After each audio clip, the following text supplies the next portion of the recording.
Hello everyone! Today I'm gonna show you a car you probably never knew existed, from a brand you might not have heard of, especially around Europe, the smallest, cheapest and probably the most popular Vietnamese EV, Vinfast VF3. I will start from the coolest one I've seen in Haiphong. Absolute sweet spot tuning. Car visually resembles a small off-roader despite being a rear-wheel drive car. I was in Haiphong 3 years ago and couldn't see a single EV. The situation is completely different today. Vinfast EV taxis and private cars everywhere, and this small VF3 is just ubiquitous. Couldn't walk 5 minutes or cross the street without seeing at least one of them. And there is another good looking one. And basic one for change. And a pink one. Okay, I was so curious that I had to check it out. Took my friend to a Vinfast showroom as I can't speak Vietnamese.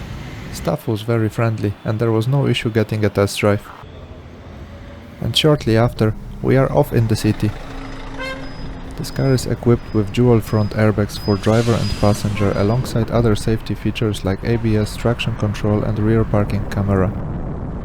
It is pretty basic, but does have all the most important features. Here we go. It's actually big space in the back.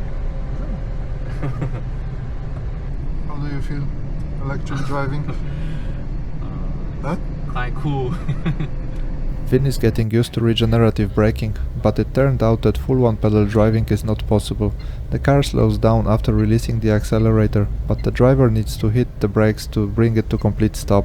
Same like my Model S.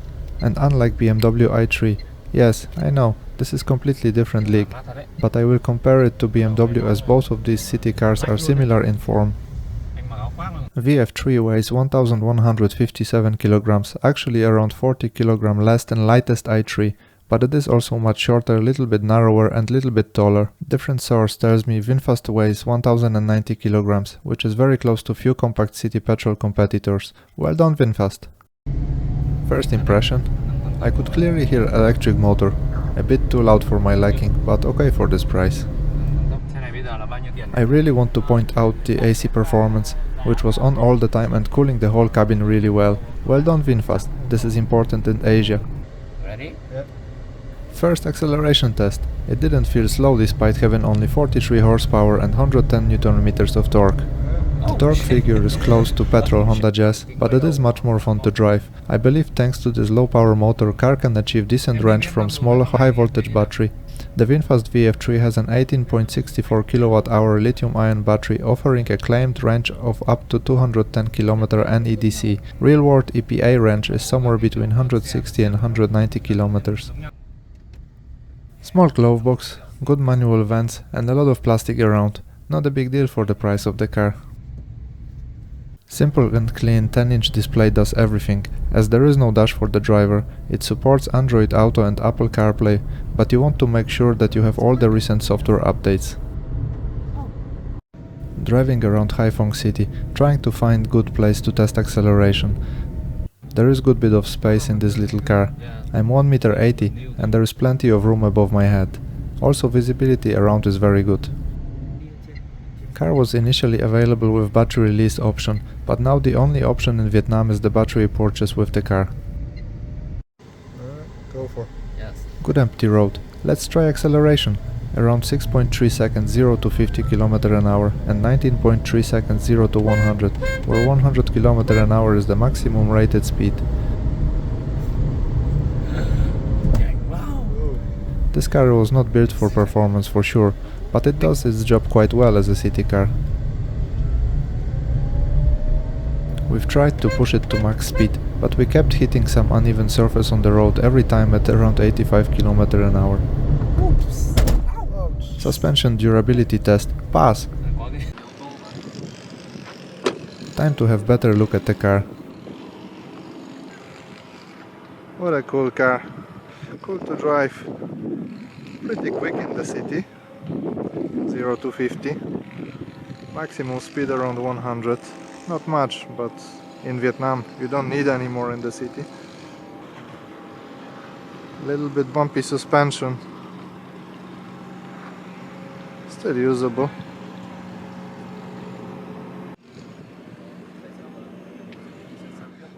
There is actually no boot in the back behind the seat, so I guess you just have to close the rear bench to get any shopping in.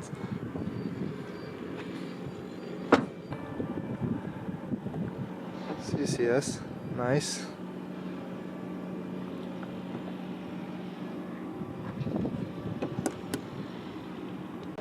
Standard bulbs in all the lights and halogen projector headlights, but some aftermarket LED options are already available. Narrow and quite tall tires on steel rims, good choice for durability and efficiency. Interesting design features.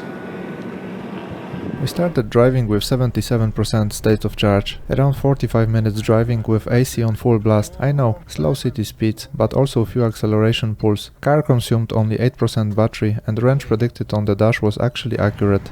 Time to check the rear seat and the boot.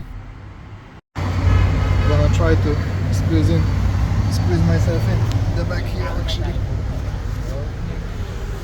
Jesus, I'm sitting here, touching the back of my head against the roof, but it's actually not bad.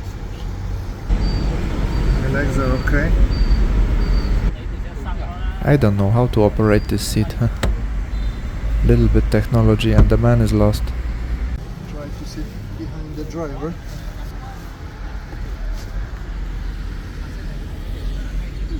It's actually possible. I'm 1.80 m and it's still okay to sit here behind not a very large driver. That's a very interesting way to hide the seat mechanics. Cup holders front and back, some pockets to put phone away and quite nice but plasticky steering wheel. Now there is space for some shopping, isn't it? This is very soft though. It's not a hard bench. You wouldn't put anything heavy on it. As I'm always interested in technical details, I took a quick look under the car. All the components are exposed, motor, battery and the electronics are clearly visible and easily accessible. The Vinfast VF3 is gaining traction and aiming to become Vietnam's national car. It is also being sold in the Philippines and India, with plans for other markets. Thank you for watching and see you next time.